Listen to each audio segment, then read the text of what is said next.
following program is rated MAL. It contains strong language and is intended only for mature audiences. This week on the 5-Minute Warning. I'd be hypocritical if I didn't say, I'd be really hypocritical if I didn't admit that sometimes I'm thinking the same shit too. Like, would you stop fucking crying, you little bitch? But I feel like I'm also at a mature enough place where I can sometimes say, hey, that's a 13-year-old guy who needs a man to show them that it's okay to feel that way. It's not okay to act that way.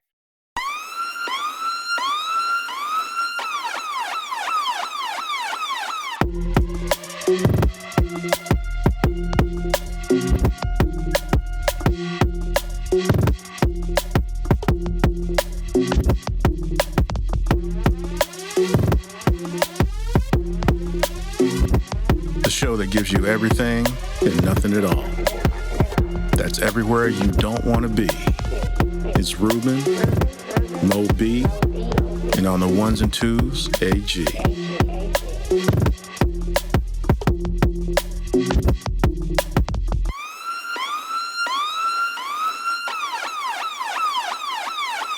The 5-Minute Warning. It's me, snitches! I'm back. Back in the house. I was gone last week. The inmates ran the asylum. It was a pretty good asylum then. Yeah, it wasn't. I'll give it. They did a pretty good job. It was a good episode. You know, actually, I'm so glad you mentioned that because I want to say this before I forget it. You, sir, do a wonderful job at mediating and hosting this show because, and I knew you did. But I didn't realize how good you are until I had to try to remember how you ended the show. That was so hilarious. And it's like between the both of us, we butchered it like a bad piece of meat. And I was like, and I thought about it after the fact, like, I was like, that nigga know what he doing. So shout out to the boss, man. Shout out to the boss. Well, I appreciate it. Tell a friend, tell an enemy, just tell somebody. Yeah, I laughed so hard at that, man. Oh, man. A part of me felt bad for you, but then the other part didn't. Hey, man, it's all good. But it was bad. It was because I was like, because it got to I listened to it. Because I mean, we take it for granted, and it's just like I'm listening to it, and I'm like, wait a minute, because it's getting close to the end. I was like, what does he say? And I couldn't fake it anymore. I was like, bro, what does he say? So yes, sir, you do a wonderful job. Good to have you back. Well, I'm glad to be back. Hey, I mean, you know, yeah, we listened to it on Monday on the way back, and I was just like, Jesus, like the ending part. I was like, oh God. I just laughed. That's all I could do. I could just laugh, but it was good. I was happy. Y'all had a good show last week. But your man's back in the house. You know, I don't run shit. I'm just here. So, yeah, man. That's worse than Fat and Black, man. Hey. The truth should set me free. Man, you're not free then, because that's not the truth. But anyway, we're gonna move on. But, you know, welcome to a brand new episode of 5-Minute Warning. Of course, it's your man back in the house, Ruben. Shits and giggles. But yeah, I'm back in the house. I'm glad that, you know, I'm back in the house. And of course, got my man AG beside me. What's happening, y'all? How you doing? So Moco Cowboy, 7 field goals wins the game. I don't give a damn how we win. Because you know who didn't win today? Them damn Cowboys didn't win today. You know, when I saw the score, I was like, you know what? It doesn't even matter, man. I mean, it's the Cowboys. Of course we're going to lose like by 30 points. Of course. Y'all got blitzed, son. I saw the highlights and I was like, how does this even happen, man? Out the gate. Yeah, it was bad. Like, they was just like, man, fuck your fans in Texas. At home, no less. Too. Yeah, we got fans too. At least went to New Orleans and got this done, but no. And on top of all that, you know, there was a hurricane that went through Louisiana. And so they didn't have practice for like 2 days. Are you serious? Yeah. So they had 2 less days to prepare and still whooped us? That's bad. Bro. It was bad. That shit Hey, was bad. man, as long as, the good thing about when I see the Cowboys lose like that, they don't pay my bills. So I have a good chance of surviving next week. Cause Yeah. I mean, it's just, I'm telling you, man, like, I play fantasy. My hatred is real. It is very, very, like, it always has to be a slam dunk for me to look at playing the Cowboys player. Even the defense. Like, fuck all of them. Like, that's fuck. Wow. I don't Okay. give a damn.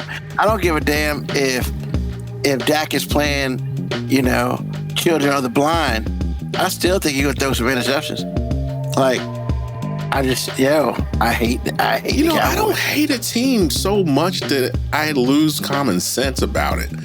Like, if I was playing fantasy and there was a Commanders player that's playing really well, play him. What's the difference? I'm trying to win a fantasy game. I'm not trying to hate somebody so badly. I'm like, nah, man, because like I can't even in fantasy draft. I can't even draft him.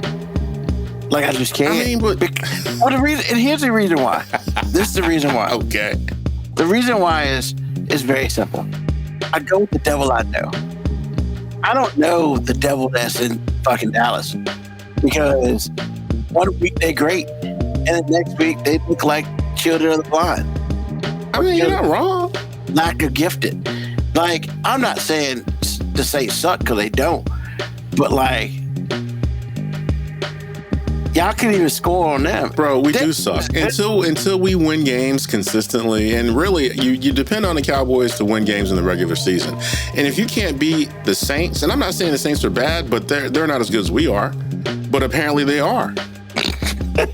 Well, Because it's like this, like Bill Parcells said so infamously or famously, depending on how you look at it. You are what the score says you are. yeah.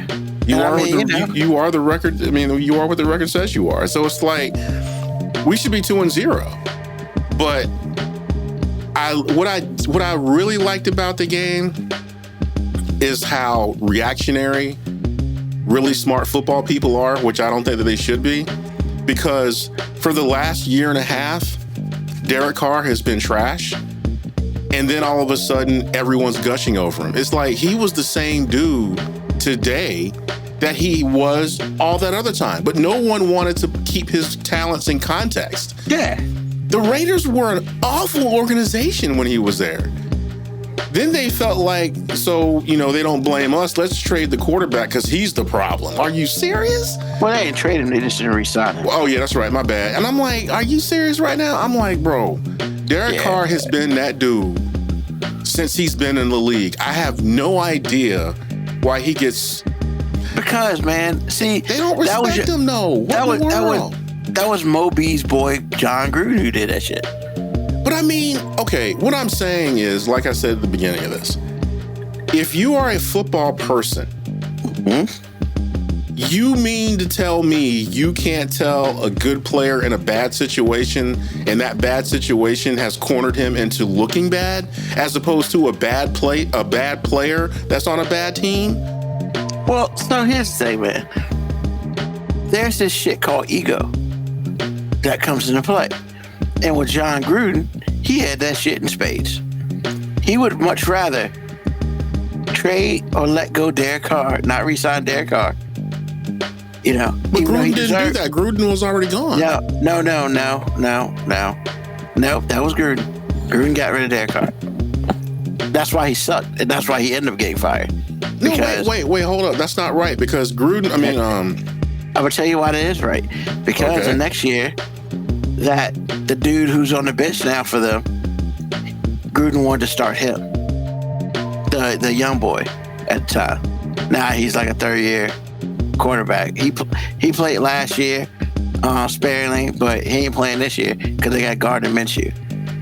So he wanted him to start, but the problem was they just didn't want to play. They didn't want to pay all that money because Carr deserved a good contract, and he convinced them not to pay it.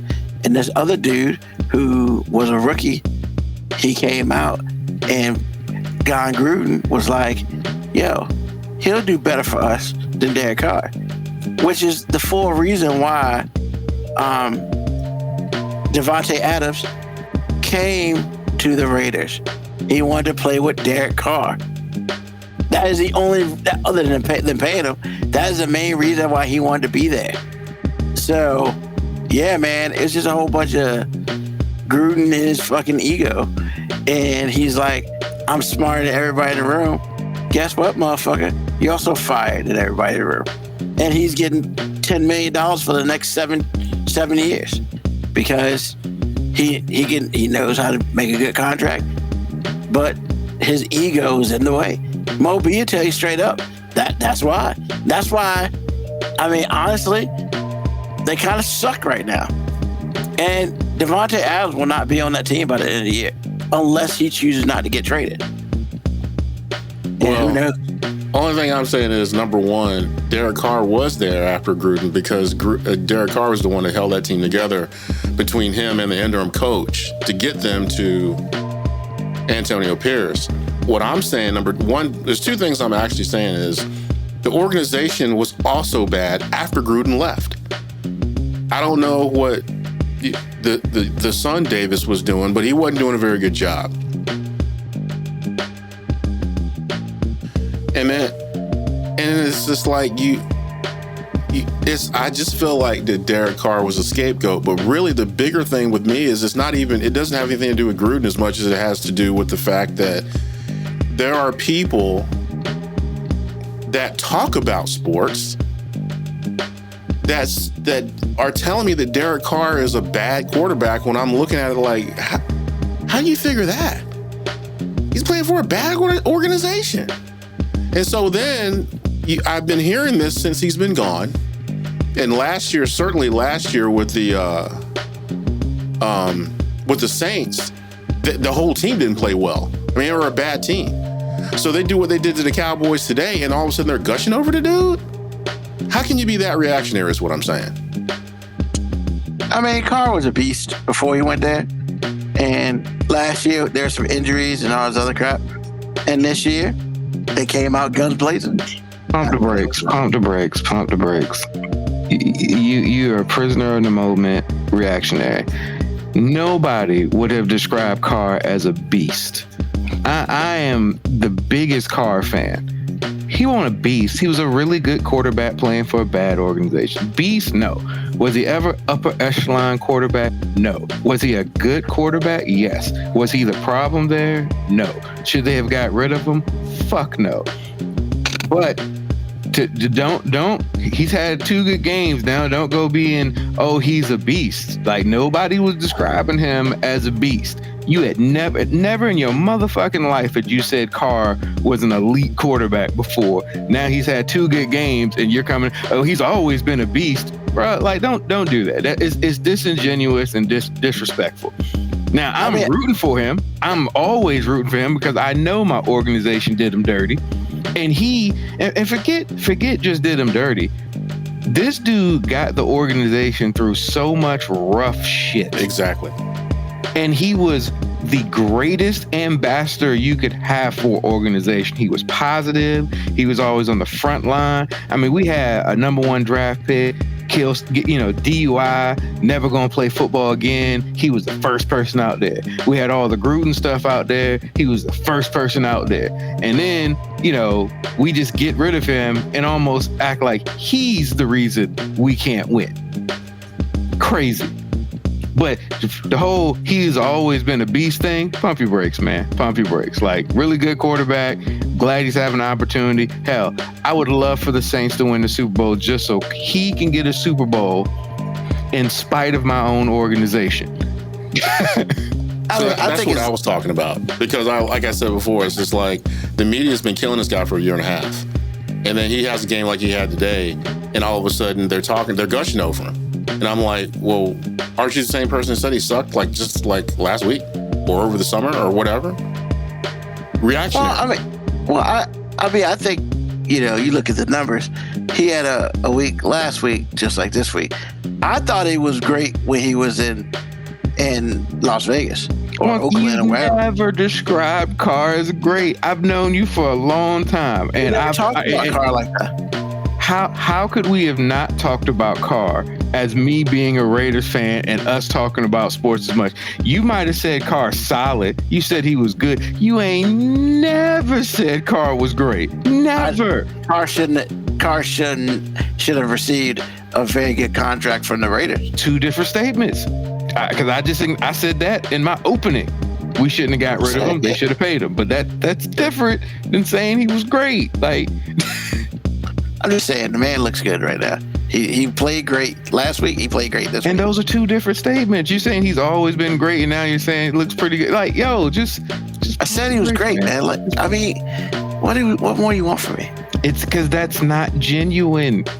You think he's great because he's had 2 good weeks, but your statement was he's always been great, and no one ever said that. Not even you. Don't go doing revisionist history. Not to somebody who has the shit behind them, the Raider shit behind them. Nah, man, we've talked enough football for me to know you have never talked about Carr that glowingly. Now, you've never talked bad about him. I don't think we've ever really talked about him per se. I mean, you can look at me the way you want to look at me all you want. I mean, you know, hey man, what y'all gonna do about Carr? I don't know. I mean, because the reason why Devontae Adams is there in Raider Nation is because he wanted to play with Carr. Because they were college teammates. That's why. And they paid him. So there are 2 reasons. One of them was Carr. The other, they paid me money. So like, yeah. And I mean, you know, they won today. So that's good. But okay. I'm just, whatever. That's where I'm at right now. Because if we continue down this dark rabbit hole, it's just going to be a dark rabbit hole. You're still talking. I stopped talking. I stopped talking. But every time I say something, I go, well, you never said that. So we will move on from that. But the thing that started all this was, yes, Moco Cowboy, I'll take 8 field goals. I don't give 2 shits. We won. We finally beat the Giants. And I know that's the saddest shit to say. That should be, and I'm super happy about that. But Daniel Jones has owned our ass since he's gotten to the league. Yeah, congratulations for him too, because he played well today. I mean, we're the only team he plays well against. Because last week he looked like he was a freshman quarterback, you know, in high school. You know, but once again, neighbors look really good. We do that to receivers. We make them look really good. And neighbors is good. But I mean, the guy was wide open half the goddamn time. Like, what are we gonna do? So, but we won. And that's all that really matters. True. Jalen Daniels got his first victory. You know? Woo! Hail to the Commanders. And next week, I don't know who we play, but we'll go for another dub. I'm not expecting a lot out of the Commanders this year. 7-8 wins, maybe. I don't know. They all look pretty good today. I mean, it was a competitive game, I thought. Yeah, but we can't close, man. That's kind of a Baby problem. steps, bro. Baby steps. Well, we scored 3 touchdowns last week, and this week we couldn't get in the end zone. So, I mean, baby steps, whatever. Like, I get it. But, you know, but we know we got a field goal kicker. I'm good with that. Okay. Yeah, we got to win somehow. So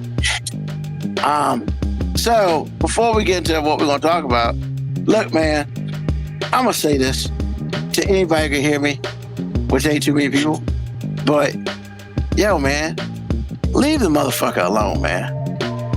And that motherfucker meaning Donald Trump. Stop trying to kill this dude, man. Once again, you know, freaking, what's her name? From her show at 7. They got to pull, CNN's got to pull in the big people to cover some shit on a Sunday. Man, let the woman have a goddamn day off, man. I turn to CNN just to see what the fuck's going on. And there's Aaron talking about Trump almost got assassination attempt. Why do we keep trying to kill this guy? How about we just vote his ass out? He'll disappear on his own. Like, stop it. The guy's at a golf course and somebody's trying to shoot him through the goddamn bushes. And they caught him. And it's like, just stop. Just stop, man. I mean, there's football on TV. And Trump getting shot? No. You did that shit 2 months ago.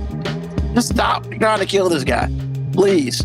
Because the last thing we need is a damn martyr. We don't need that shit. Ever. Yes, Moby. 2 things. One, they voted him out before and the motherfucker didn't disappear. So I don't know if that part of your argument holds water. Second of all, the problem is everything associated with Trump is failure. Even the motherfuckers trying to kill him. I'm just like, yo, I just wish some people, Trump and success could be synonymous. Like, this business dude has to file bankruptcy all the time. He ain't, like, everything about this dude is failure. Even the motherfuckers trying to kill him. Like, can some winners get in this circle? Like, can some winners get in this fucking circle, man? He's not wrong. He's not wrong. I'm just like, yo, man. Can just somebody in Trump's life be successful? I was just minding my own goddamn business, man. And I was like, maybe they're talking about, the shit we're going to talk about later. I think my thing with that is just that when it happened, I didn't find out until hours later. It's not like they treated it like it was important news. The man was out there failing in golf, and somebody tried to kill him at the golf course. I'm just like really confused though, and hear me out. Really confused. just with the state of our enforcement in this country. So a dude can try to pull out his wallet to show his ID, and he can take 41 bullets from authorities. A dude can be riding his bike, minding his goddamn business, and a random person is allowed to shoot him. A white dude walks into church, kills everybody, we take him to Burger King.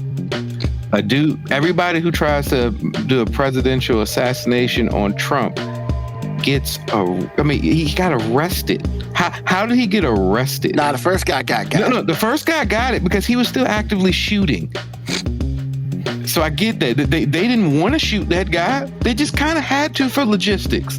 They kind of had to.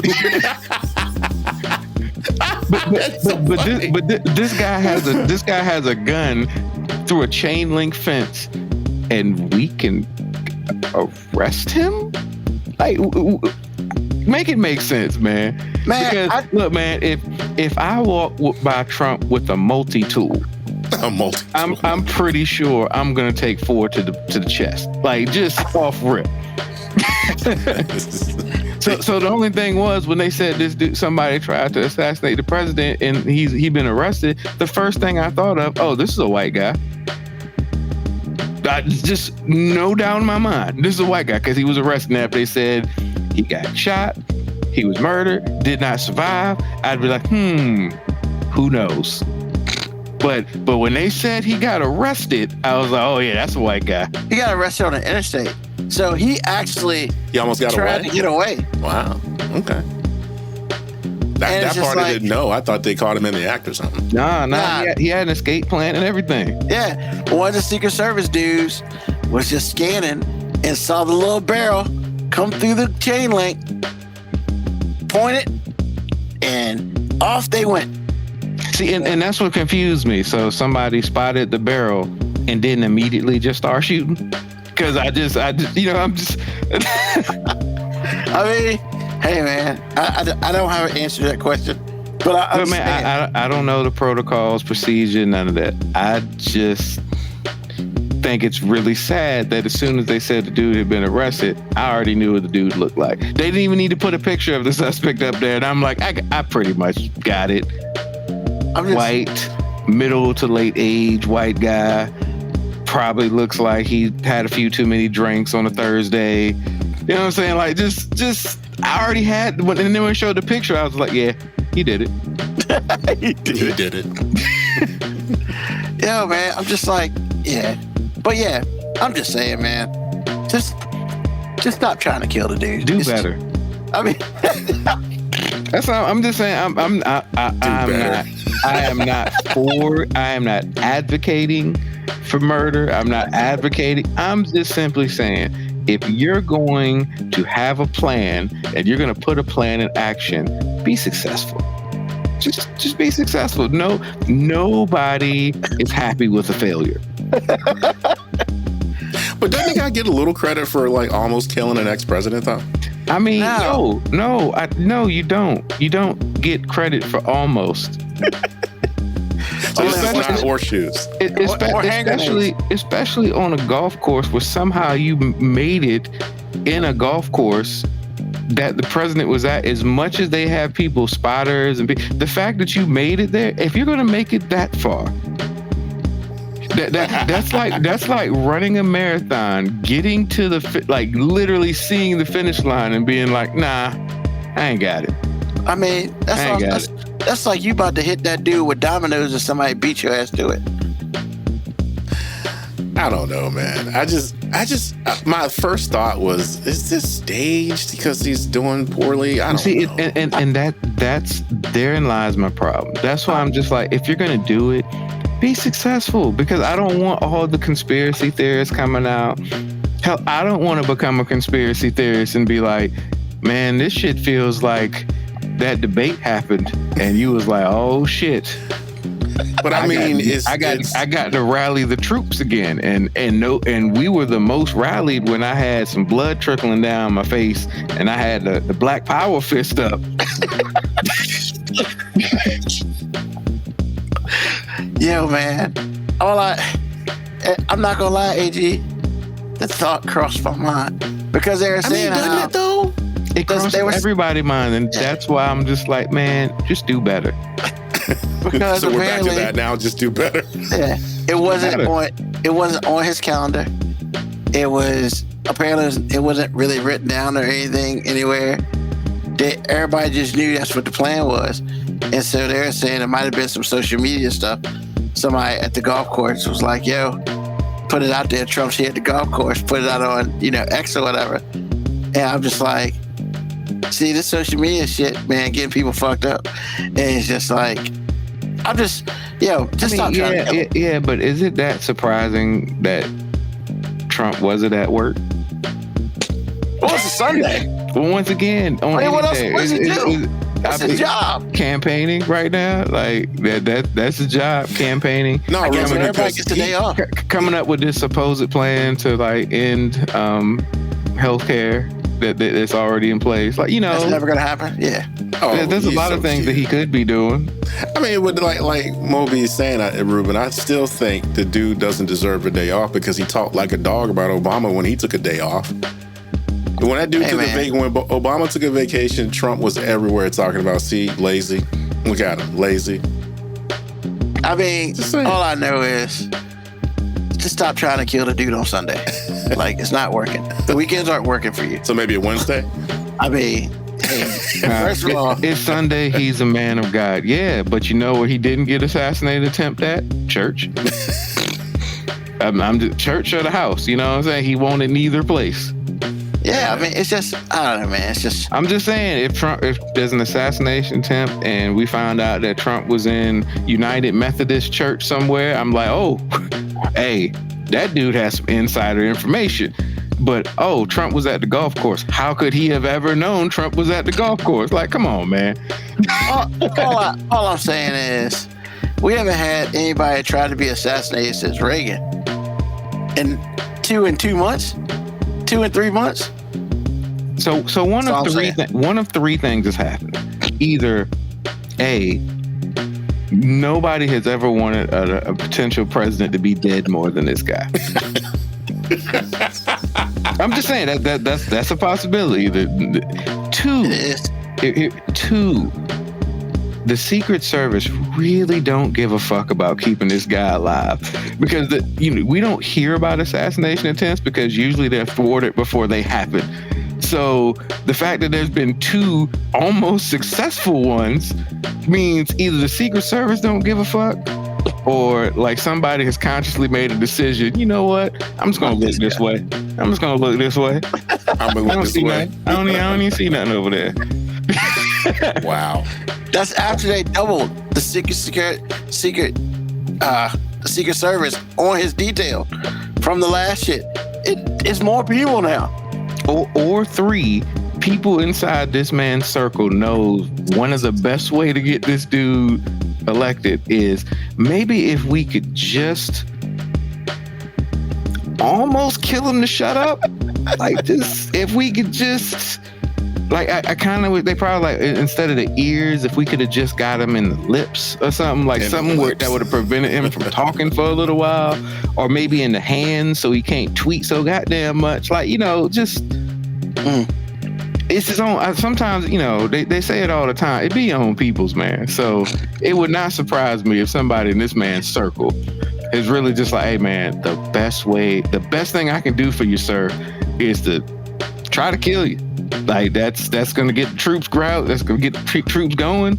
I'm going to hire the dumbest. Yeah, you know what I'm saying? We going to hire people that we can get to try to kill you for $15 and a Roses gift card. Like, you know what I'm saying? Like, we ain't trying we ain't trying to get no top we ain't trying to get no top level assassins, you know, just, you know. Yeah, man, just all I'm saying is, and I'm just saying this for the CNN people, man. Yo, let them have a goddamn day off, bro. Like, that's all I'm saying. Do some shit during the week while they're already there. Like, that's all I'm saying. Cause you're right. The last one was on a Sunday too, right? No, the last one was on Saturday, but they talked about it all day Sunday. That's what I'm saying. So you know what? That's what it is. It's all these fake news people that literally just hate the media. They like, y'all motherfuckers ain't getting the weekend off. We gonna make your ass have to show up to work. Poor Erin Burnett, man. Her hair all jacked up, man. And she's sitting there talking on a damn Sunday, and I was like, man, you were probably grilling the fuck out too. What I feel bad, I just feel bad for the CNN people who obviously have so much disdain for this man, having to like really cover the story as if they really are upset that somebody tried to kill him. Because like you can just see that they say the right things. You know, nobody's condoning violence. You know, but you know, part of them is kind of like, wouldn't mind coming in on Sunday if somebody had been successful. Oh, I get to talk about a eulogy today? Yeah, like, you know, that'd be a bigger story and probably worth me coming in. Like, you know, like yeah. Once again, not condoning it. No, not at all. I'm not. I don't want it, because honestly, killing him is probably the worst case scenario. Because if we think the supporters of him are nuts now, oh man, if you make him a martyr that actually died for the quote unquote cause of making America great again, oh, these white people will be insufferable. Have you seen that movie Civil War?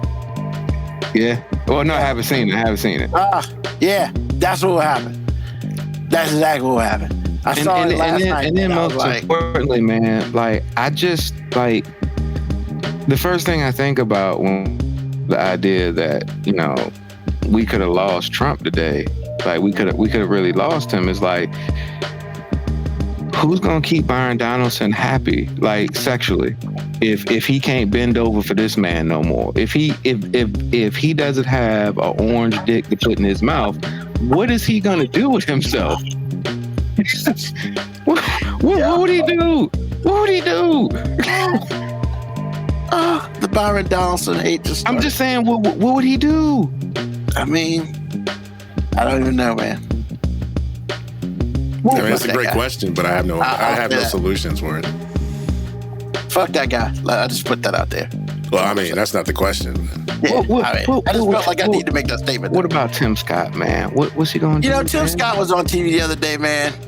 He looked sad as shit. But just think of how sad he'd be if, you know, there was no possibility of orange getting inside of him.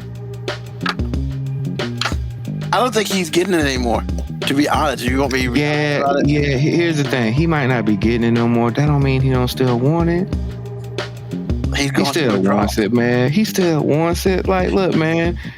So, you know, them breakups be hard, man. Like, sometimes just because you ain't together don't mean, you know, you ain't still emotionally with them. Every once in a while, you peek around the corner. Every once in a while, it'd be like 1:30 in the morning on a Friday night, and he would just, he just wants to send him that text, that "Hey, big head" text. You know what I'm saying? That "What's up, stranger" text. That I can't. I can't. Oh God. That's hilarious. He's on a roll, y'all. Just let it go. Yeah. Let him go. Well, I mean, if we're going to do this, let's go ahead and get to what we're going to talk about today. So, we always talk about the dog whistles, man. And I want to talk about two different dog whistles that I haven't heard real people talk about, as far as like, let me change that. Take the real people out. Real people. The TV people talk about, but what real people be talking about. So, like, let's start with the whole situation in Smithfield, I guess it's Spring Hill or where the fuck it is in Ohio, where all of the Haitians have decided to go move because, that's the only place in America to go to. No, it wasn't a part. It was part of a program. There was an incentive for them to go there. Yeah, there was an incentive for them to go there. Yeah. You sound like Fox News right now, sir. Get that right. Yeah, Hey, nothing. You sound like Fox News right now. Like all of them just picked one city. You know what? We're gonna infiltrate that town. Because that's where all the international people want to go. Springfield, Ohio. That's all they think about. They're like, hey, you know what? If we could just make it to Springfield. The Simpsons. So yeah. Look, man. I don't know about anybody else, but when they start talking about the Haitians taking people's cats and dogs and eating them, all I can think of is black people eating cats and dogs. Like, literally. Now, had a conversation with a friend of mine who said, Haitians are not just black and they're mixed, whatever. Look, man, they darker than me. And so the average person who wants to talk about it gonna be like, yo, man, all these black people eating animals and shit. I mean, if that's not a dog whistle, I don't know what it is, man. Because I was just like, they were like, the Haitians, man, just replace Haitians with black people. Because the couple of Haitians that they talk to, that CNN talk to, or other news places talk to, I mean, they docking an AG shirt. So clearly they talking about black people. I think you're missing it, man. I think what he did was like, What, AG made a different shirt? No, I'm just saying, Uno, when, the rules that we play by, where somebody puts a draw two down, and I can put a draw two down on that, so it doubles up. Yeah. That's what this is. This was like, hey, how can I attack Hispanic migrants? Boom. Hey, how can I attack black? Haitian. They both. It's like it's both. It's like I just put a draw two on a draw two. Boom. That's all I think about, because I don't just think about black. I just think, ooh, he basically saying, you speak Spanish and you're dark. I can get a 2-for-1 here. Yeah, but I mean, because you're intelligent, Moby. I'm talking about the people who aren't intelligent, who all they see is, look at a darkie over there. See, here's the thing. I think you're missing it too. Like, no, it's not because I'm intelligent. It's because, like, they're getting to double up on their racism with one statement.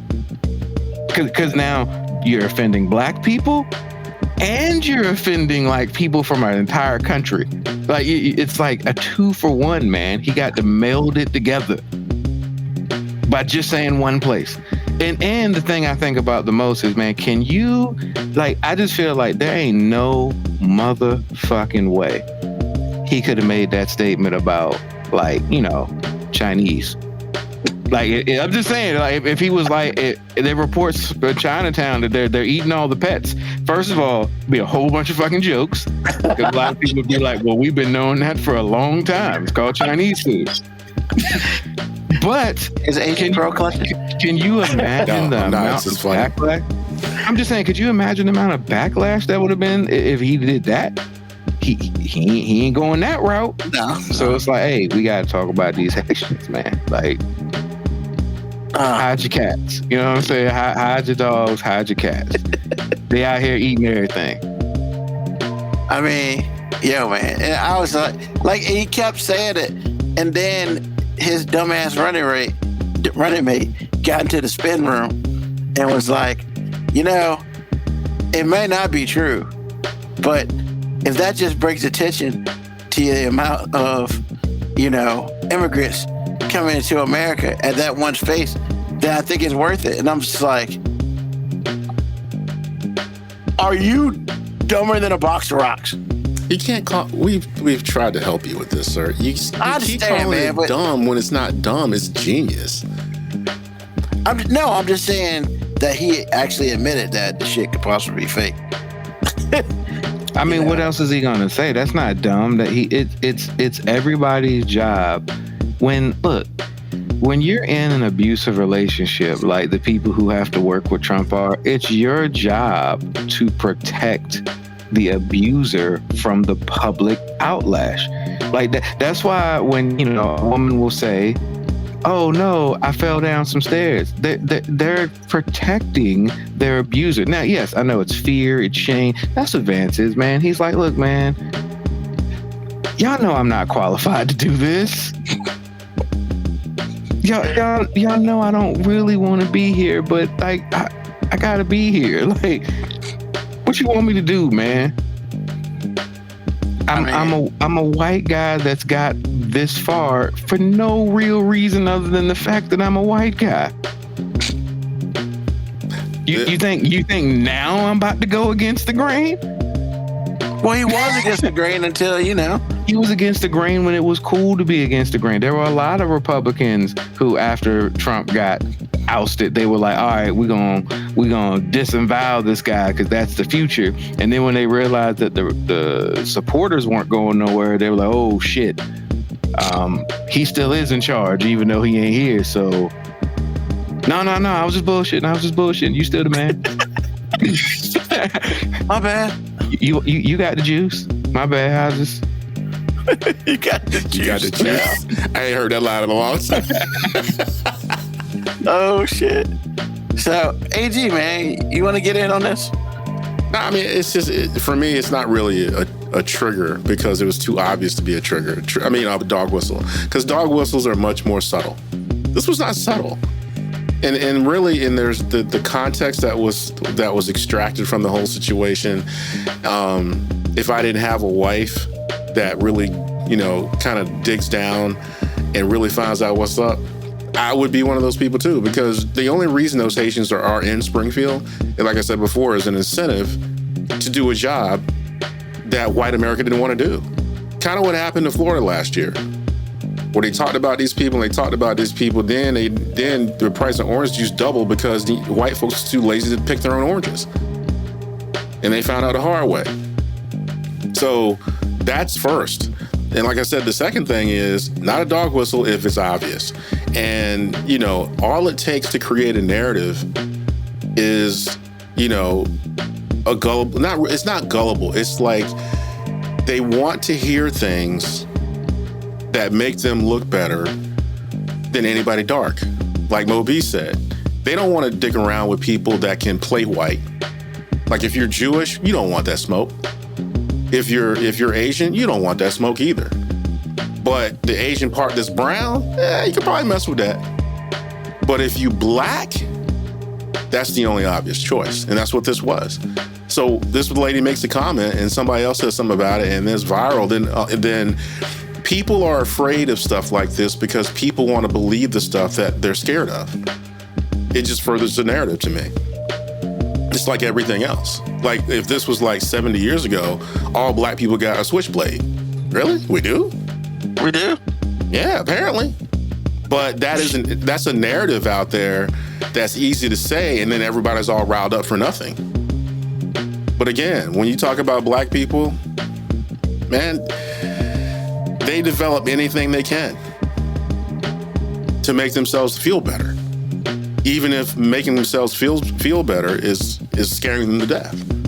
So now they think all black, because see, how many white folks can really dig down deep to find out if someone's Haitian or African American? Like none. All they see, like you said, Ruben, all they see is like black people. That's all they see. And then they have a heavy accent because of the French and all the things. And they're not speaking English very well, maybe. All that matters in this country. You can any accent. Oh man, now you black and you're a foreigner. Exactly. That's what I said. It's two draw twos. They basically found other draw two. As obvious as this was, I feel like it's a draw four, honestly. You're right. You're right. So now the coup de grace to me was now they can lump all of that in together. So now 6 months from now, all black people eat cats and dogs. And this joke and this narrative was originally belonged to Chinese fruit prep community. Yep. You know, and there is some truth to it. But what we say about it is a little borderline offensive. So it's like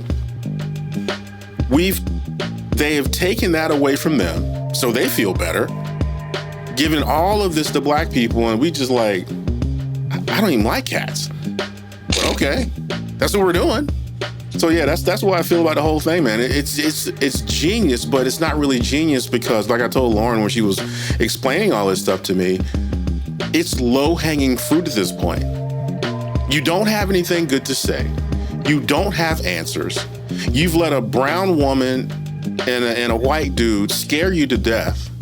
You're still running against an opponent that's not there.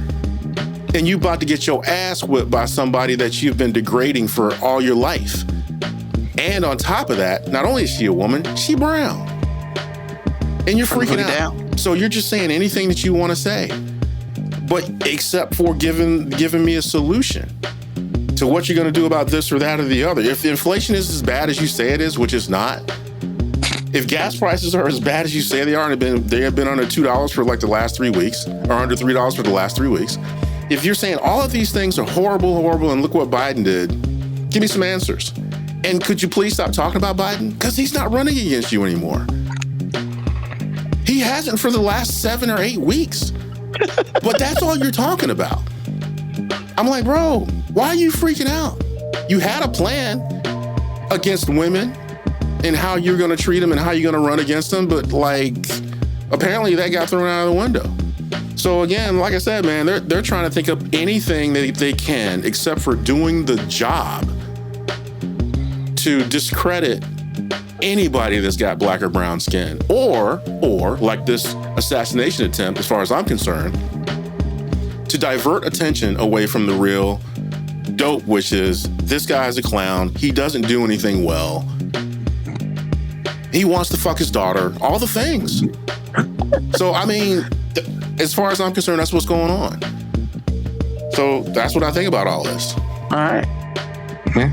It's funny that you talked about the different types of black and brown people, because the second thing I wanted to talk about was the judge in Michigan who basically got removed from her duties because, you know, she's what she has called herself. She's a new racist. I want to ask a question about, is that like new money? I mean, I'm just kidding. I'm sorry. Yeah, it's funny that she said that, man. It's almost like, well, let me tell you what she said. It's like, you know, if you're black from any other country, you're doing way better. But if you're an American black person, then you're a fucking lazy piece of shit. And I'm just like, huh? And I was just like, but is she wrong? So, is she wrong? Well, I mean, I'm not a lazy piece of shit. No, but we were just talking about this. Narrative means a lot in this country. Exactly. What she said was actually true. She probably has a lot more respect for an African than she does an African American. Because if you're an African American, you already have the stigma that you're a lazy piece of shit. That is what she said was actually 100% true story. The only problem is she's a judge. Well, and you can't be. That's not the only problem. Well, I mean, she's got power, and you just. It's one thing to feel that way, but you damn sure. And she didn't know she was being recorded, but still, the way she was talking about it from what this dude was saying, her court reporter, that's what she talks all the time when she's not in court. So, yeah, man, like, I get it. I'm with you, and I get it. Like, And there's probably some ways where that is correct. But you can't be in a position of authoritarian power. And at the very least, use that power to that, which I don't know if she really has or not. I'm about to say, but I then guess we're about to find out. I'm just saying, based on what you just said, then all judges should be removed. Yeah, and they have to be. Because all judges, and when I say all, I mean a lot. Yeah. Because a lot of judges are people. In fact, all judges are people. They're humans, so they have their own preconceived notions and stereotypes that have been developed through their own life experiences and bring up. Like, that's exactly. Let's start with Clarence. You know? I mean, we could, but that's low-hanging fruit. I mean... Because what we're talking about, because I think, okay, this is, for an example, there's a video I watched on YouTube about a week ago, and it was about all these legendary actors and actresses that were racist. And they had John Wayne, which I knew about, but Jimmy Stewart, and it bothered me. But I had to think about it after the video was over. I was like, wait a minute, bro. This dude was in his heyday when racism was in his heyday. Yeah. And so how could I expect him not to be a racist? Well, I was thinking about that thought when I watched the video.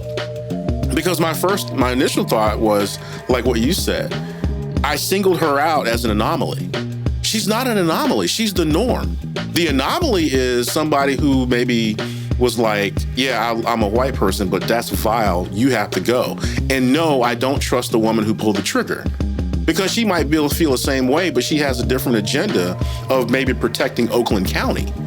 So to protect Oakland County, I have to fire you, but I'm gonna still see you at the Klan meeting. We've talked about people like this on the show. Did you watch the whole? Did you see the whole video? Yeah.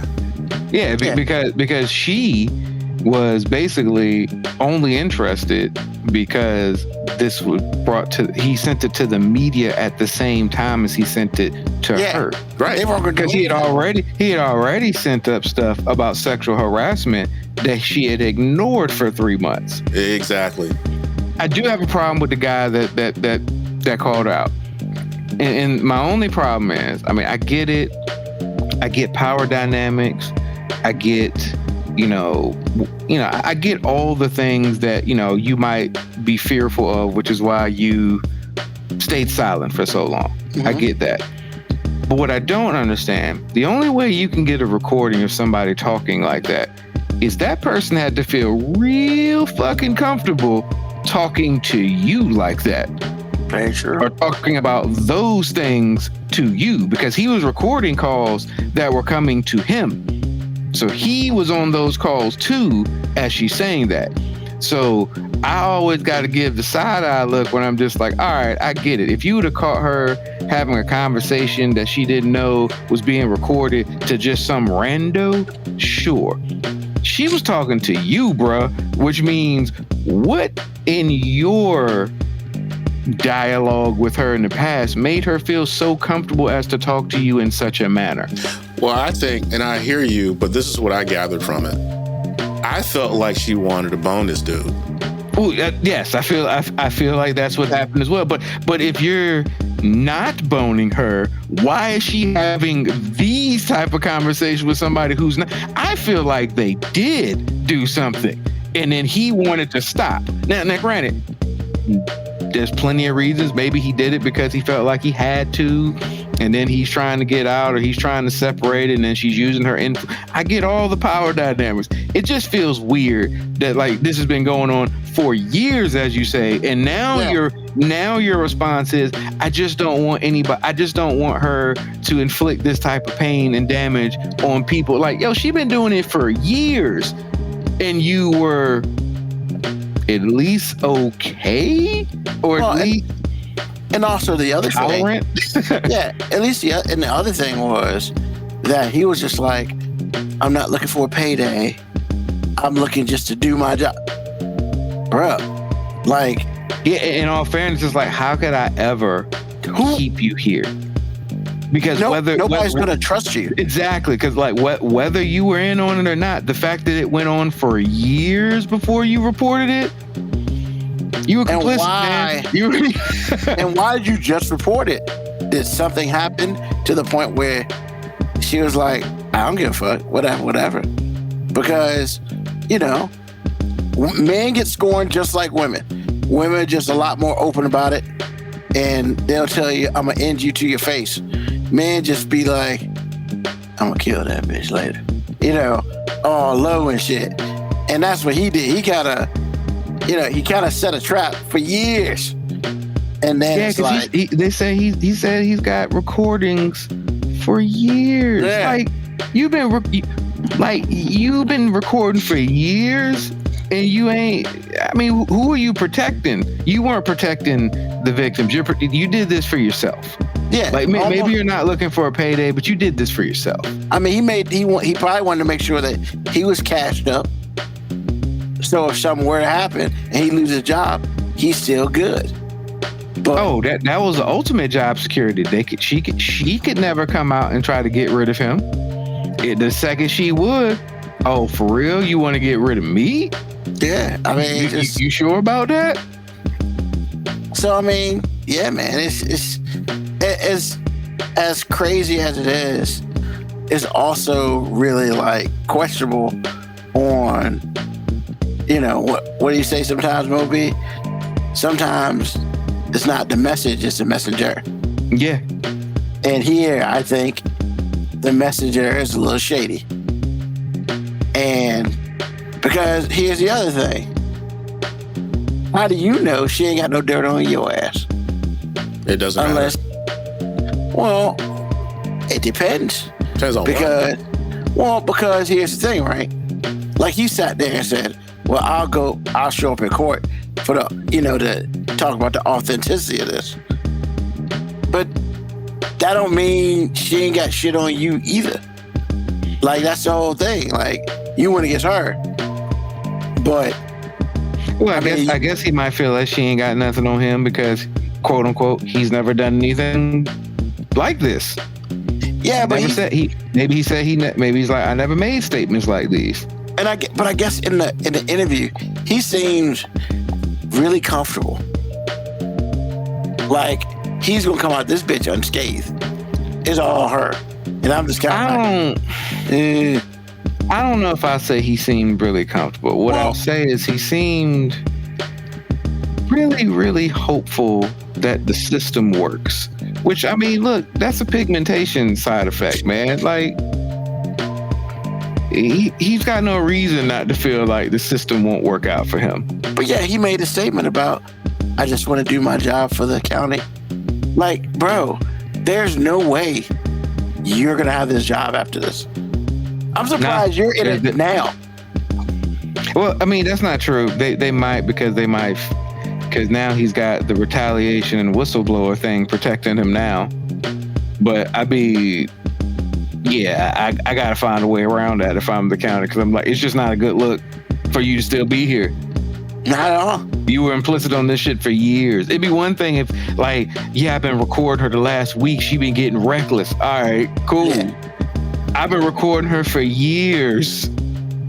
Why'd you start recording her? Because I thought it was just starting to get out of hand years ago, and now you're like, all right, what was the line? Yeah, that would be my question. All right, what was the line? What was the line she crossed where you were just like, all right, that's enough. This shit's got to stop. But and the other thing, man, if that's not a absolute definition of snitches get stitches, like, I don't know what is. Because he seems to think, once again, like you said, he seems to at least feel like he's gonna come off this shit okay. Yeah. I mean, here's the thing about this, this whole not snitching culture. See, a lot of people don't understand what the community deems as snitching, because what he's doing now, you're right, absolutely snitching. Because if you've been because look, I don't give a fuck what he says. Even I get the fear dynamics. I'm not trying to judge him. There's several things that I don't know. But if it's been going on for years and now you telling, You snitching now because you've been complicit for a long time, and now the only reason you could be doing it is self-serving. And here's the thing: the community don't really call you a snitch if you report somebody who's like molesting children, or you know what I'm saying. Like those are things that even the community be like, oh no, tell on that motherfucker. So she's been out here literally wrecking communities because of her own thoughts and her own power. Like, ain't nobody in the hood gonna call you a snitch because you was like, hey, this racist ass white chick's been fucking over communities and minorities and disenfranchised people. No, sir, that would make you a fucking hero, not a snitch. The community ain't gonna be like, hey man, this snitching ass motherfucker is trying to make the community better. Like, hey, no, nobody does that, sir. Nobody does that. Well, but I mean, you're right. That's one side of the coin. The other side just doesn't call it snitching. They call it something else. And, you know, and that's the whole thing. And all I'm saying is, like we talked about a little bit earlier, I mean, if this woman is found guilty, which I don't know how she's not, they're going to reopen everything she's done. Man, and that's money. Do you know how many minorities are just like, oh shit, she tried over my case? Appeal. Oh, yeah. Like that, them appeals have already been flying in. Yeah. And that court is gonna be busy for the next 2-3 years.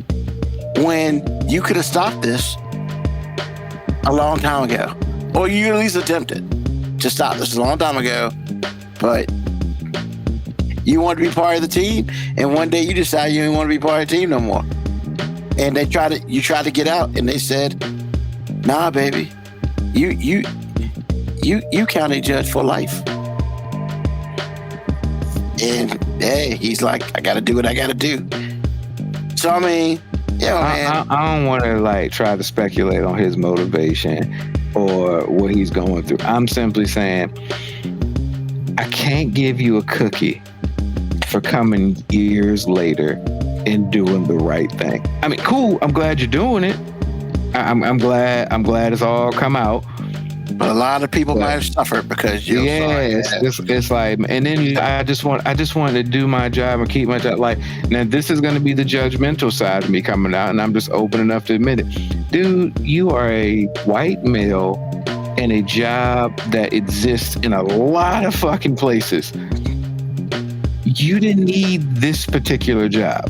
Like, if you don't have some standards that, hey, I can't be a part of this shit, let me go find a job somewhere else.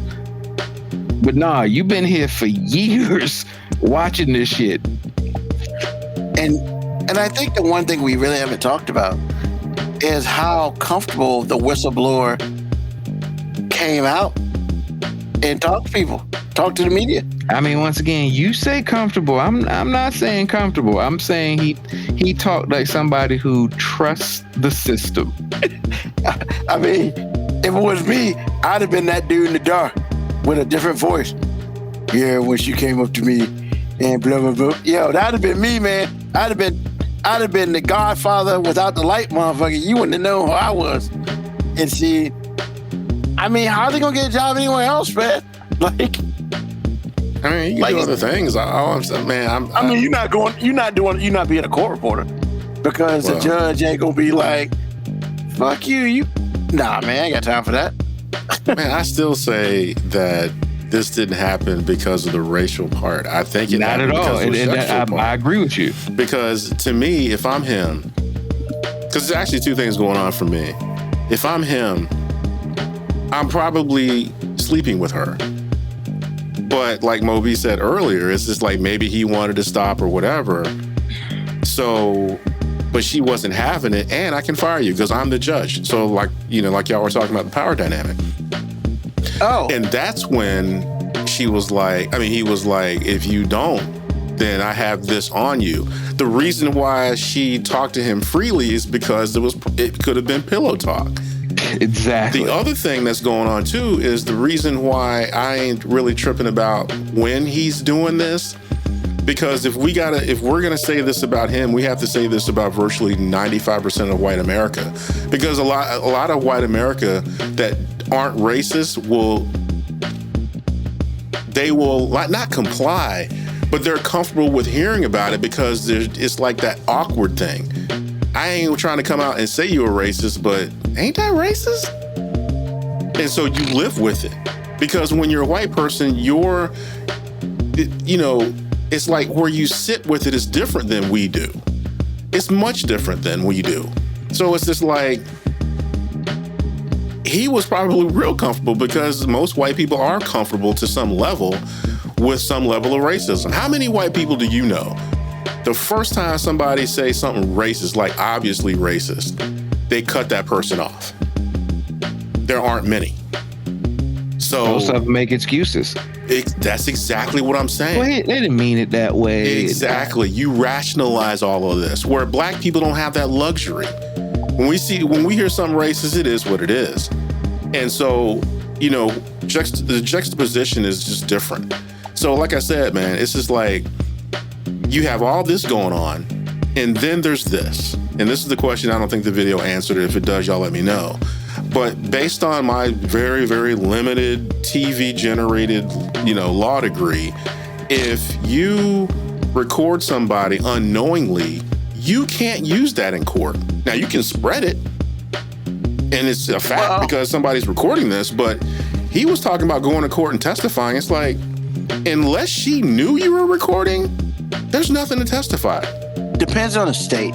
It's different by state. All the thing I'm saying is, in general, is if you record somebody in certain situations and they don't know about it, it may not be admissible. So I'm sitting here going, I don't know how that works either, because I think, one, because the communication between them, there's not an expectation of privacy. You're not necessarily using the recordings in court. He could testify to what was said.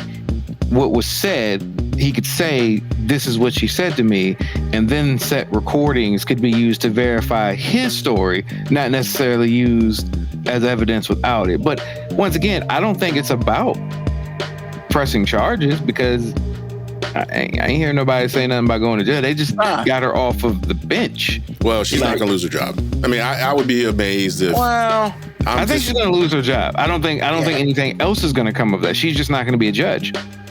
Well, we'll see. Yeah. Because and that was the point of sending the tapes also to the media. Yeah. Because she's also an elected official. So sure. But and also this officially it may not be officially on her record, but it will be officially on the internet for the rest of the time. Because whenever you Google her name, this shit's gonna come up. Without question. Sure. So, I mean, yeah, but they got to get rid of her just because of looks. She's done. Like, the question is, are they going to revoke her license and stuff like that? I don't think you can get stricken from the bar for this, but who would want to hire this person as a lawyer or a judge? Oh, yeah. And Moco Cowboy said Michigan is a single party consent state, which I was thinking it had to be, because that's the only reason. I mean, that's the only reason why he would do it. Which means I would assume he would have known that, since he works in the court. So he should have known, I don't need her consent. Because it's single party consent and there's no expectation of privacy in their conversations. One thing if like she was his lawyer or vice versa, something like that, but there's no expectation of privacy. Yeah, I mean, when it's all said and done, the one thing I will end this off of, that they said at the beginning of the clip, apparently in 2021, she got arrested for assault. Assault, yeah. But then it went away. Sure it did. So, yeah, like, I guess this chick don't mind getting physical, as it were. Maybe she hit him. I mean, allegedly. Allegedly. Okay. I mean, I don't know if it hit the other dude, but it is interesting how he did do this for years. One day he decided to record her. You're very right, KVYako. Gotcha, bitch. And then, you know, he he filed for sexual harassment. And then 3 months later, this comes out. Like, well, in his defense, a little bit, because I do agree with everything y'all are saying. There's no way in the world this sees the light of day if he went through proper channels. That's for sure. well, he tried to go through proper channels and it didn't see the light of day. Well, Yeah, I mean, that's why this came out. So I ain't mad at that. Yeah. No, you gotta do what you gotta do. Like, I'm not mad at where we're at now. I just can't give him like hero props for what he's happened, because it's like, yo, you didn't do this for the cause. This is about you. Like, let's just be honest. This is about you. Somewhere in this transaction between you and her, something has happened that has upset you. Somewhat left. And it had nothing to do with the disenfranchised people that you're concerned about. And just like you said, you know, it's a thin line that white people. I mean, I've said it on this show before. Most white people's greatest fear is somebody publicly calling them racist. It's like, you know, it's not. They don't fear racism. They don't fear actually dealing with racists. They just don't want to be called one. Truth. Which here's the thing. I understand that to a degree. Like, it's just like most men don't want to ever be accused of being a rapist, because like once you get accused of that, it's a hard stench to get rid of. So once you start throwing out that white person's a racist allegations out there, that shit is hard to overcome. So I shouldn't say I sympathize with that. I'll empathize with them to a degree on that. Because the difference between being labeled a racist or not is your life doesn't get harder if you're just being called a racist. Your life gets really hard if somebody accuses you of rape. So they're not the same. They're not the same. Once you get publicly accused of being a rapist, it's really no recovery. There's no coming back from it, because even if they find evidence that says you're not guilty, all the things, there's still somebody walking around somewhere going, that nigga did that shit. Yeah, exactly. Awesome. All right. So, very simple question here, gentlemen. Yeah, I figured out, throw it out there, see what's up. We'll start with Moby, because I already know what AG gonna say, but we'll start with Moby. So, Moby, what makes you smile, bro? That's discrimination, sir. What makes you smile? What makes you smile? This gonna sound like a answer where like a cop out answer, but no, the truth of the matter is, damn near anything can make me smile, man, because I kind of choose to find humor in damn near everything. So I can almost smile at anything, almost. Like, I mean, there are limits. I got lines, but for the most part, man, I got a lot of dark humor in me too. So like, I can smile at some really, really bad situations just because of a really terrible, insensitive joke that's playing in my head. But I mean, the simple answer, like the detailed, simple answer is everybody in my house makes me smile, man. Like the existence of this house and the people inside of it make me smile. All right. AG, what makes you smile? Well, my wife in particular, with provision.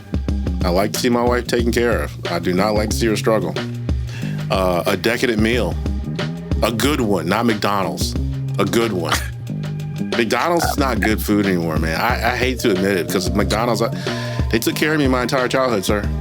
Man, I hear what you're saying, but if you hungry and somebody slide a McChicken on that table, don't act like you on at least smirk.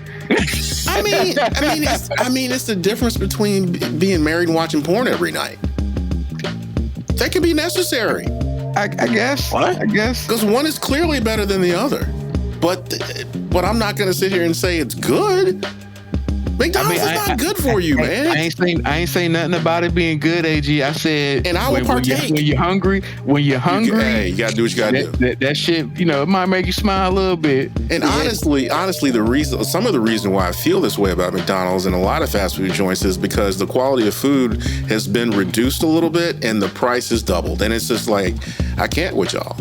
So yeah, McDonald's or something like it. Yeah, I'm good. A great mix. When I hear somebody does like a really, really good mix or really good at it, I ain't mad at them. I was like, you know what? I hear you. I actually hear you. Because to hear like a news outlet like NPR put out some bullshit from an audio standpoint, I'm like, y'all better than that. Y'all are better than that. Are you sick? You know what? Whatever. So when somebody does a good job, that's what's up. And the last thing is a well-handling car. I haven't been able to drive one in years, but when I did, it was a good time, man. So yeah, that's what makes me smile. Awesome. Wow. What makes me smile? I like it when I'm just saying, like you smile a lot when you hating, when you in full hate mode, Ruben. That makes you happy, bro. Like, look. Sometimes when you're just doing, you know what? When you are using your gift, your gift. when you are using your gift, when you have found your calling, you know what I'm saying? Sometimes you just can't help but smile, man. When you are in full hate mode, you can't help it. Like it brings you joy. Other people find joy in it sometimes, unless you the person being hated on. Or thing. Let me not, because you don't just hate on people, you hate on things. Thank you. Fictional characters. Yep. Hey. Equal opportunity hater. I give you that. Damn straight. But that's not what I was gonna say, but he ain't wrong. I'll say, like, part of my job is when I teach something, and then when the person I taught gets it, and you can see the light bulb go off in their head. Regardless of what I taught or what I was teaching, just when I see that light bulb, it's like, oh shit. And it's like, it's victory. Victory! And that makes me smile. Funny children make me smile. And when I say funny children, not funny haha children, usually when they do something real stupid and karma come and gets their ass, that shit makes me smile and laugh. But not just because kids, it's just people in general, really. Like immediate karma response. I love it. I can't help it. And I would say, when I know I did something good, like there are not a lot of things I can say that, that's my shit right there. But like when I get those moments and I can say that's my shit. And so, just between all that and just being a naturally positive and bubbly person, I smile more than Moby does. And he be getting on me about that shit. I don't know, man. I don't know. Because, you be like, man, you're optimistic all the time. Yeah.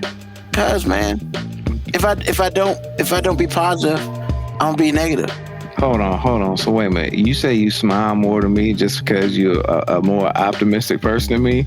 Yeah. And I'm gonna disagree because I smile when I'm being negative sometimes. Like, cause you know what I'm saying? That shit funny sometimes. Like, and your optimism amuses me sometimes because sometimes your optimism isn't rooted in reality, and that gives me a good smile as well.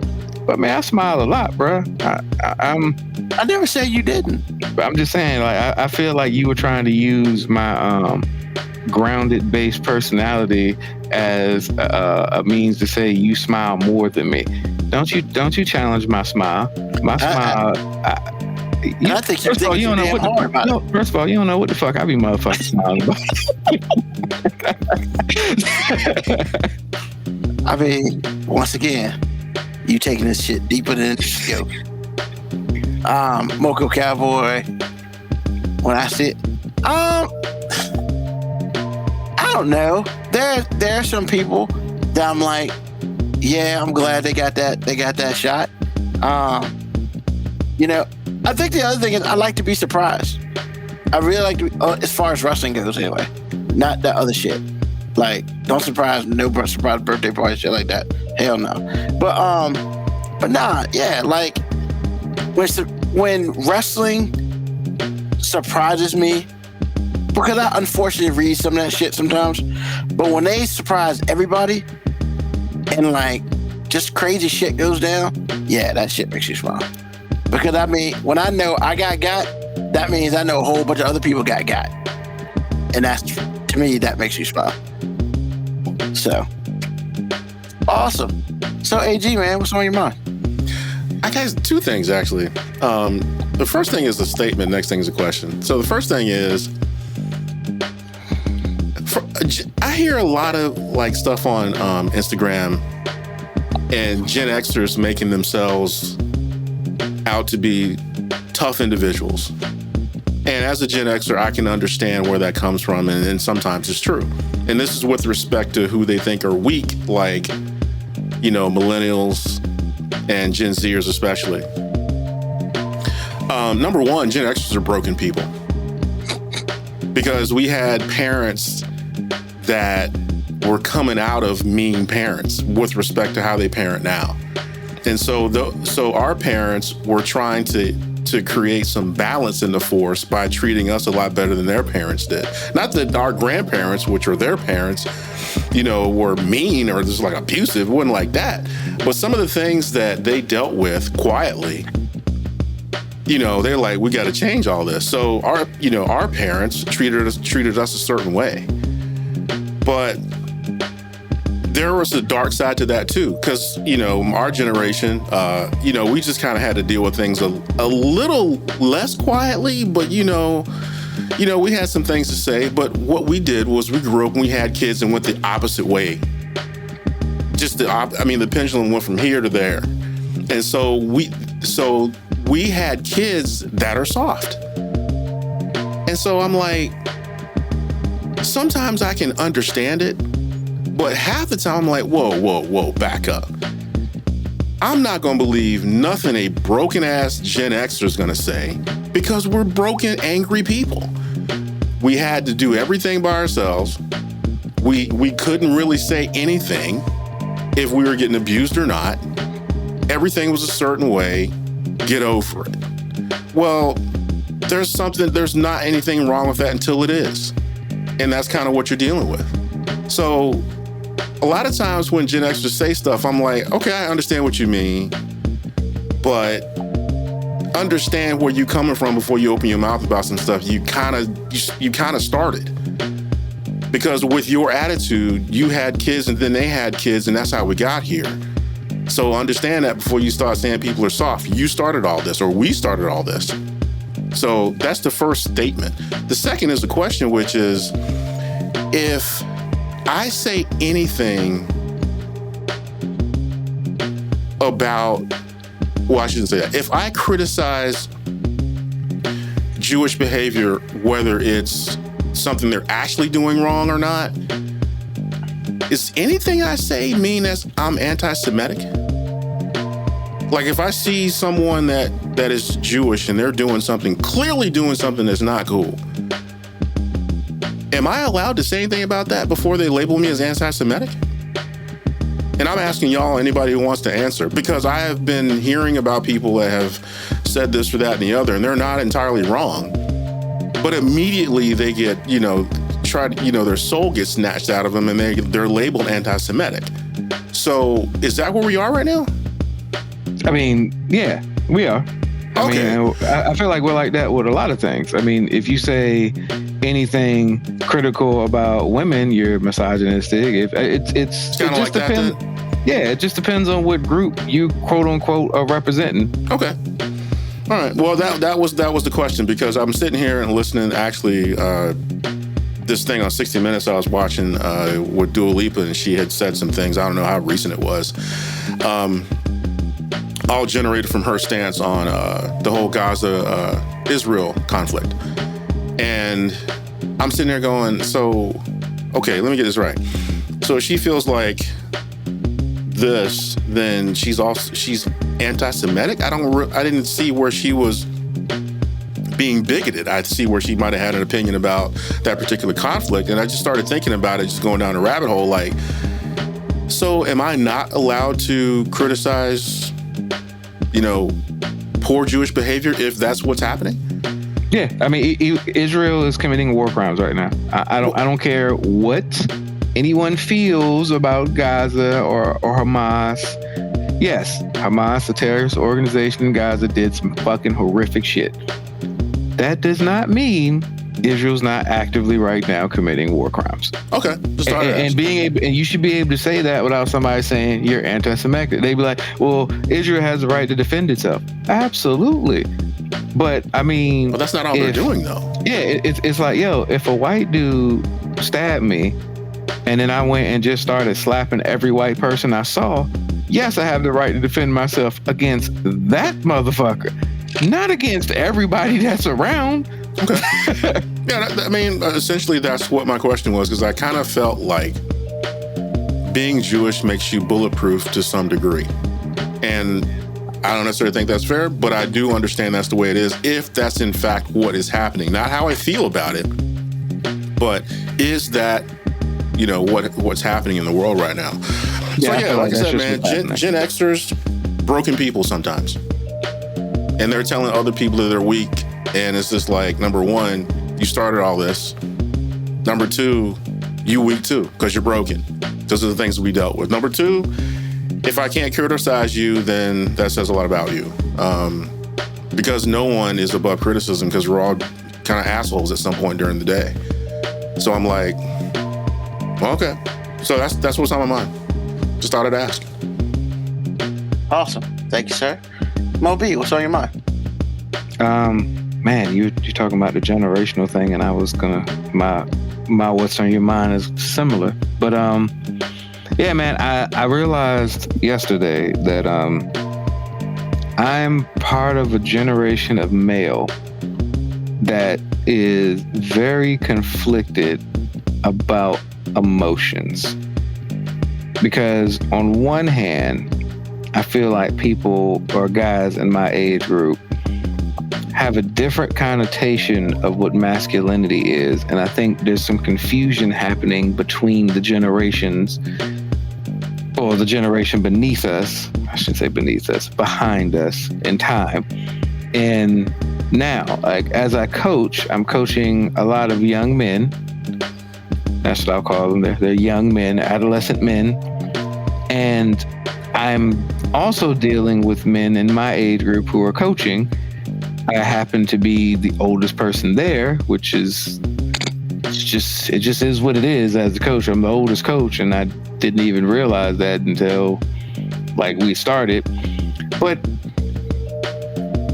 I get what toxic masculinity is, because I get to hang around coaches. And I'm telling you, in the athletic world, you will not find any more toxic of a masculinity than you will in sports. It just is what it is. I'm not criticizing it. I'm not trying to like act like I'm better than it, because I don't feel like I exude all the toxic masculinity.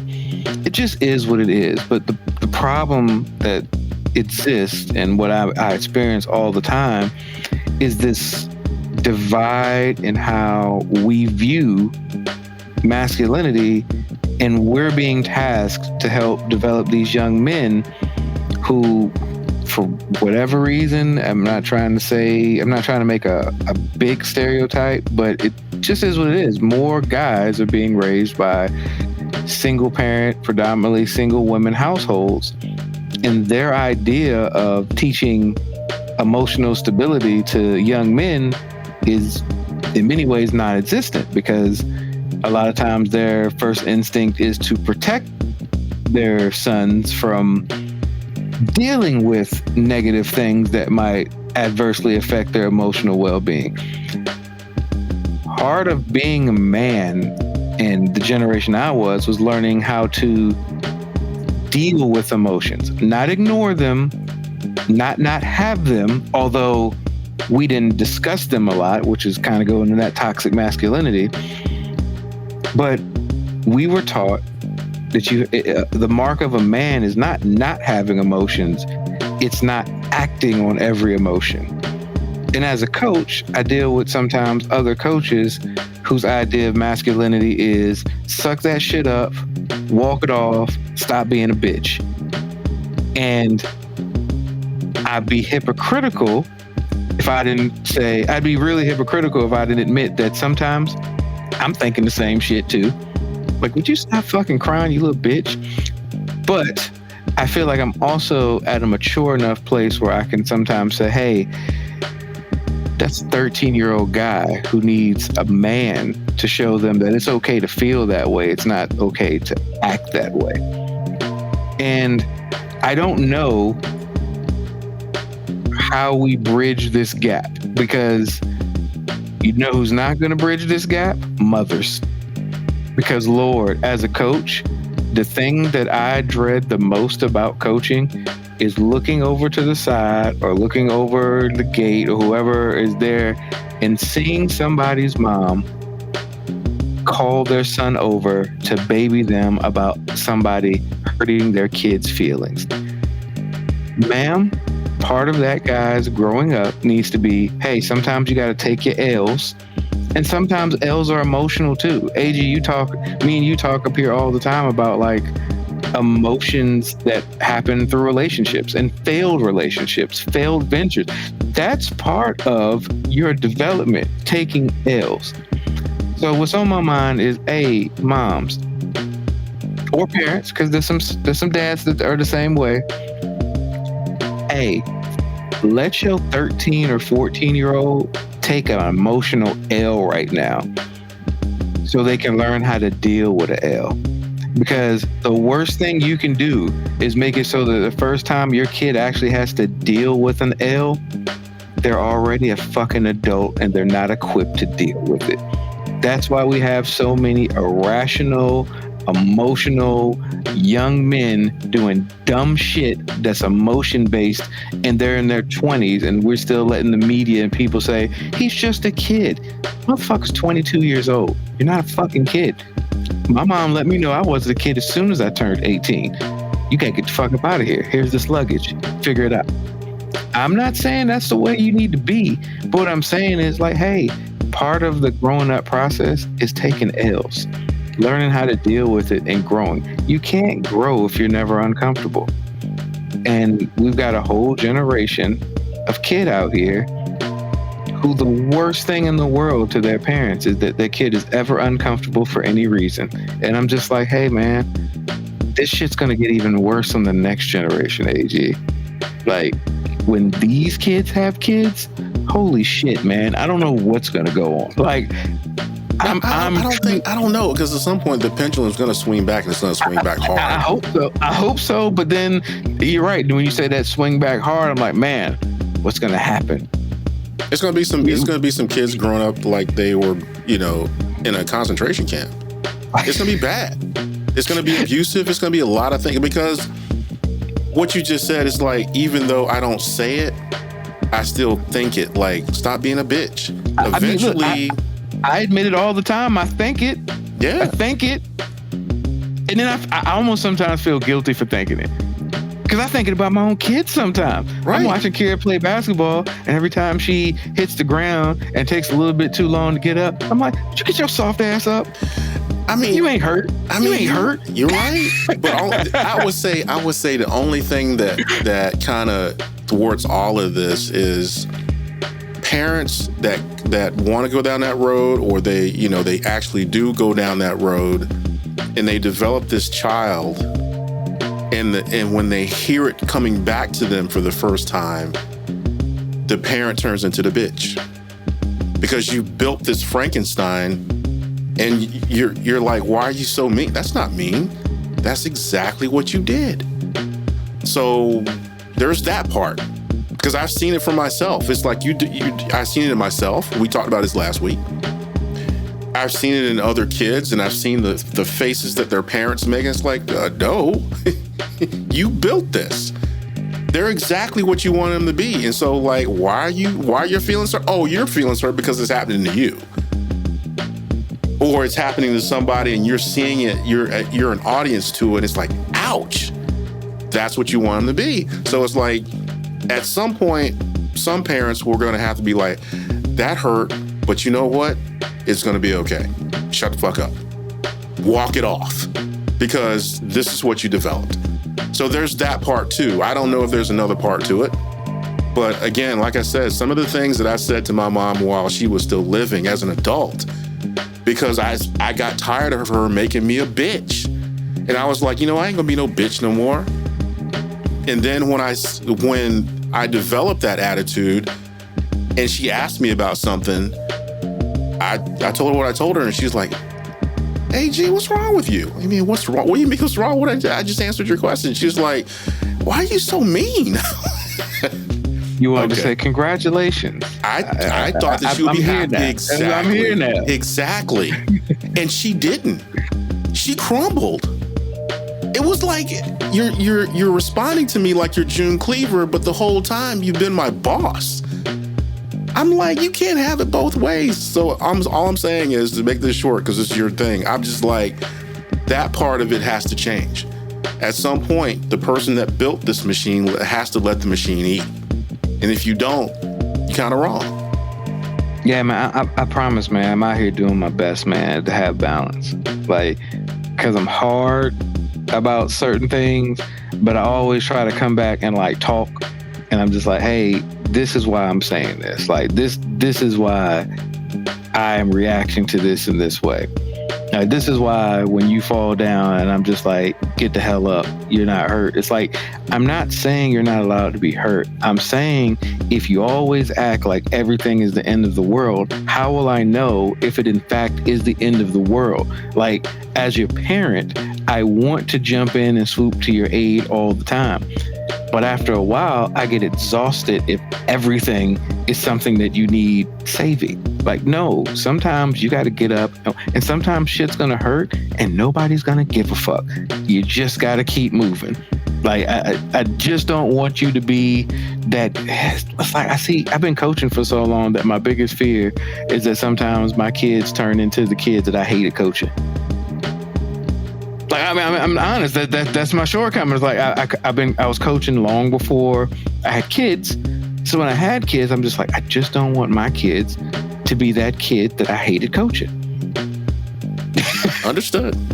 I mean, based on what you're telling me, I don't know if you're gonna have that problem or not, but I don't. I mean, they have their own problems, but they're not problems. They're growth. I think sometimes my wife thinks I'm being too hard, and she's like, well, I'm like, yes, I'm being hard, but too much is given, much is expected. Like, my daughter's on a middle school team that for all intents and purposes, nobody feels is getting the best coaching. They don't have a ton of talent on the team because they only have like 4 or 5 girls that have ever even played basketball before. Mm-hmm. So, in many ways, the girls that are out there that do know what they're doing, they're alone. Like, they're out there just figuring this shit out alone.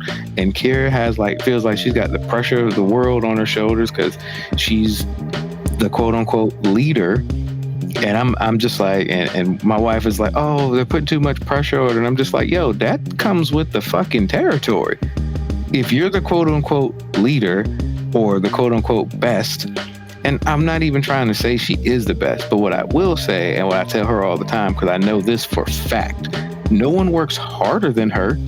So I'm like, if you're going to do all this work, you've earned the right to put all this shit on you because you worked for it. But it's like, I keep telling my wife, I'm like, look, if you're going to be the best person on the team, sometimes you're the best person on a not so good team. It don't mean that nobody's going to expect you to carry that shit. Just what it is. Like, the Lakers haven't had a very good roster, but it doesn't stop all the LeBron haters from feeling like, well, if he was so good, he should be doing this. Like, it just comes with it. Like, you got to learn how to deal with that pressure in a healthy way. So yeah, that's what I'm always battling. And it's not just Kira; it's kids in general. Like on our football team, we have the same way. Like we don't have the most talented team, So the people who do have the talent, it's like, yeah, they probably feel a shit ton of pressure. So what? That's life. What do you do with it? You either deal with the pressure or you quit.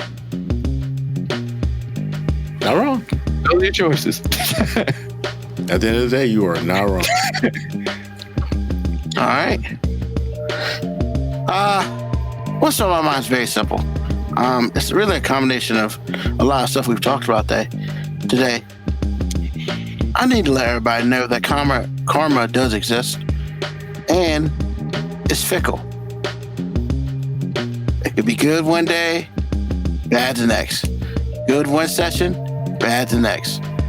But like I said earlier, there's a reason why, like, immediate karma makes me smile. It's because, honestly,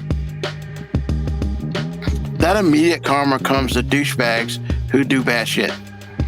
And sometimes they need to get their comeuppance as quick as possible. And to get that comeuppance so quick after they have done it, it is honestly one of the greatest visual things ever. Because what they say, karma comes back at you, 10,000 times harder or 1,000 times harder, whatever. Yeah, buddy. No bullshit. That shit comes back hard. Yeah. Can you explain Trump then? Can I explain Trump?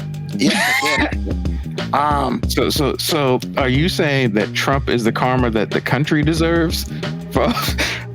So here's and if you're saying that, when does Trump get karma coming back to him?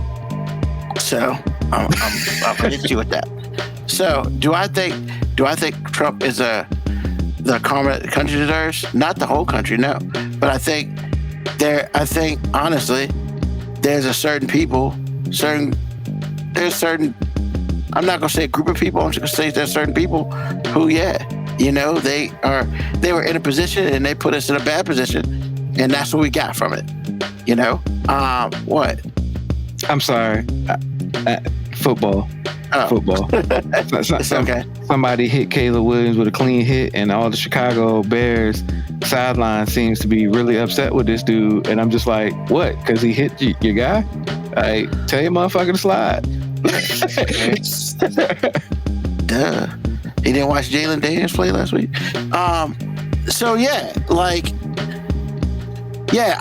do believe Trump is an unfortunate piece of karma, that has happened to the country, because it's not the whole country as a whole that karma usually comes for.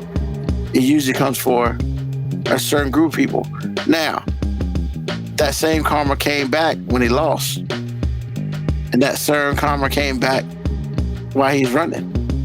Now, by no means do I feel like the assassination attempts are karma. That's my personal opinion. They're not. But I do feel like that everybody's going to get that comeuppance, man. Because everybody deserves a comeuppance when you are defying shit that you shouldn't defy.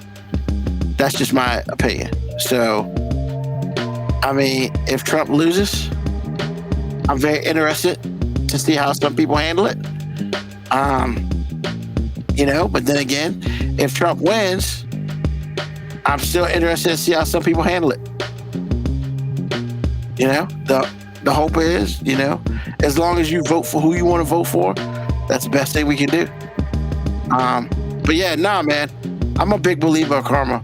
And I love it in the small spots when somebody yells at somebody they shouldn't yell, and they turn around and trip over some shit. And, I get to laugh at that. Yep, that's that comeuppance, bitch. Even to me. I've had some good karma, some bad karma. Luckily I haven't had anything too bad. Let's keep that going. So yeah, man, because in the grand scheme of things, everybody should be treated nicely. And those who don't treat people nicely, you're gonna get your comeuppance. And you never know when it's coming. And the one thing about karma is it never forgets. And you might think about some shit that happened to you 6 years ago, and blow, you get hit with that karma and you're like, what the fuck happened? Well, karma always pays their debts. Always. So just like Father Time is undefeated, so is karma, and so is the internet. So, with that being said, that is what's on my mind today. I'd like to thank everybody for listening to a brand new episode of 5 Minute Warning. You know how we do. Please like, subscribe. We're on Facebook. We are on YouTube. We are on Twitter or X. We are on Instagram. Follow us wherever we do, because you never know what's going to pop up. Tell a friend, tell an enemy, just tell someone about us. And as always, I'd like to thank Moby and AG for being here with me tonight. I'd like to thank those who listen to us live and on the podcast. Appreciate you. Also, if you are watching it on Twitch and on YouTube right now or later, thank you as well. Hey, make sure you hit that like and subscribe button. That's what we do. And as always, we will be back next Sunday, 9 p.m. Sunday, Eastern Standard Time. Hey, it ends when we feel like ending. But yeah, let's do this again next week. Also, next week, we will have the first ever 5 Minute Warning STFU Awards.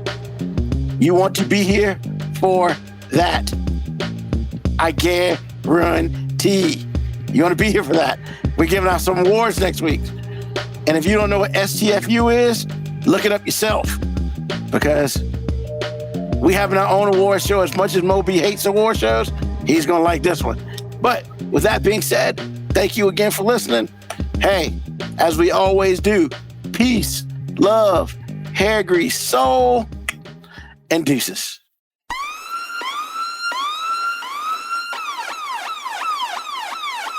Email us at 5minutewarning19@gmail.com. And also leave comments on Facebook and Twitch. Search 5 Minute Warning. Contact us on Twitter at AG_FMW podcast, at Nugman25, at FMW 2019. Contact us on Instagram, Moby 5 Minute Warning, AG_5 Minute Warning, Nugman25. You can listen to the podcast at Apple Podcast, Spotify, or wherever you get your podcast. Thank you for listening. This has been another episode of